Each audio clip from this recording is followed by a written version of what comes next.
Yun! Ito nga pala yung ginawa ko. Bulag sa katotohanan, pipi sa nararamdaman, bingi sa gustong malaman. Right. Ito yung third session ng Postly Project natin dito kay Boss Parendencio dito sa Valenzuela, Dalandanan. Yan. So, yung cover up na Jesus Christ, a week sinundan agad natin ng Mama Mary, and then a week, wala pa nga yatang 3 weeks eto na naman ang 3 angel na may bulag pipit bing. So hindi ko alam kasi kung tutuloy namin yung inner, depende kung pagbalik niya o bago siya umalis, kasi inaantay niyang mga anak si baby. Kukunin niya tayo ninong, kumpare na natin si Boss Parendencio at Maring Asyang na napakabait. So yun. Ganun lang naman sa tattoo. Pakita mo kung sino ka, baitan mo, galingan mo, lupitan mo, para hindi mapuputol yung piecing nag-uugnay sa inyo. Uulit at uulit. Ganun lang ang buhay. So lagi mo lang galingan. Ipa-practice tayo ngayon ng mga colored portrait, realism, also yung mga small piece. Yan. Itong tatlong portrait ng parang cherubim na angel is para small siya. Kung mapapansin nyo yung detailed, madali lang naman siya gawin, pero kung lalalim-laliman mo yung ensayo is makukuha mo detail by detail, and then yung past healing.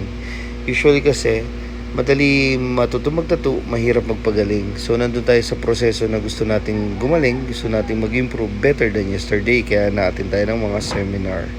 So kapatid, yung nalalaman mo, dampot, tapon, dampot, tapon. Marahil mahirap yung dadamputin mo yung bagong kaalaman kasi sanay ka na sa nakaraan. So put yourself out of the box. Mahirap sa una, pero pag paulit-ulit mong ginagawa, dumadalit, sumasaya na. Na-enjoy mo na yung buhay. Na-enjoy mo na yung alon at hagupit ng alon ng buhay. So ayun, using 3RL, 5RL, pero pagka mga detail, gamit ka ng 7RL, 7RM and 11RM. Ganun lang naman. Masyadong matalas kasi ang mga maliliit, pero hihinaan mo lang yung voltage. And then kung mapapansin nyo, pendulum style yung ginagawa ko. Up, down, up, down. Siguro sa mga susunod, papakita ko yung process pagka lumabas na yung sponsor nating Aba Tattoo Machines and Needles. Ayan nga pala yung araw na Sunday, pinalabas tayo sa Kapuso Mo Jessica Soho. Pwede kayo manood sa kanila sa YouTube, Facebook and TikTok, Kapuso Mo Jessica Soho. Yun, mga million views tayo dyan. Sana magkaroon tayo ng part 2 dyan. Pero patuloy lang sa buhay. Meron man part 2 wala, at least nakatisod tayo ng tagumpay and nakasalba tayo ng buhay. Ito nga pala yung resulta ng ating ginawa. Right, bulag, pipi at bingi. Yan.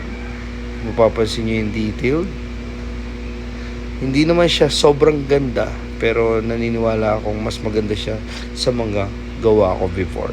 Etong Mama Mary, 1 week healed. Kita mo yung detail din. Yan. Patuloy tayo mag-e-ensayo. May competition nga pala. Ito cover up. Matinding cover up din yan. Respeto sa dating artist ni Bossy. Merong competition this coming October 6. Baka may gustong mag-model po dyan. PM lang ho, Quezon City. Sali po tayo dyan. Also, meron din sa Thailand. Baka may gusto mag-model dyan. March 15, 16, 17 po. Yan. So, down to avail a free layout and schedule. I'm always available. Salamat po sa mga messages nyo. Nakakataba po ng puso. Paulit-ulit natin, uulit-ulitin natin ang paggawa ng mabuti sa kapwa natin. And thank you, Lord. Be my next client. Yeah! Hoy! Hello, boy! Kilala niyo ba si Boss Decho? Yan. Ito yung kina-wrap natin last time. 2 weeks na, boss. 2 weeks pagdating yata. Ito yung last week. Kasi ito yung dinagdag natin. Ito yung ginawa natin ngayon. Solid. Sheesh! Bukas daw. Hindi, joke lang. Thank you sa kaldereta ni Ma'am Shang. Ayan, sana lumabas na si baby. Safe na safe. Boss, kamusta po yung tattoo niya, bossing? Goods na goods. Sobrang highly recommended talaga si bossing. Kaya naka-third session kami. Tsaka sa mga hindi pa napapatato, so message na kayo sa kanya, sobrang solid talaga. Mabilis gumaling. Sobrang. Ito, 1 week lang talaga ito eh. Siguro mga 4 days lang, nagbabalat na siya. Message ulit, no? Message agad. Totoo. Ngayon, nung nakaraan, minessage ako ni boss. Sabi niya, boss, tatuwa mo ulit ako kasi may ginawa kang good deeds. Pinalabas tayo kanina sa KMJS. Sa mga hindi nakakanood. Yun. So maraming salamat. Maraming salamat din kay madam. Kasi ang pagpatato ng lalaki, depende rin sa babae. Yun ang nagdi-decide talaga eh. So maraming salamat. Thank you rin. Kumpare. Yo, kumpare, linong ako ha.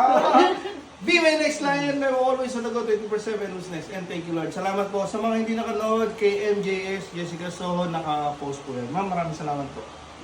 Hindi ko malilimutan yung kaldereta sa Also, thank you to our sponsor, Abba Tattoo Machines and Tech Product Philippines from MLC Tattoo Supplies. Nandiyan na lahat po, may liquid solutions, stencil, wipes, glide, yan. Same day delivery, Shopee. PM nyo po sila.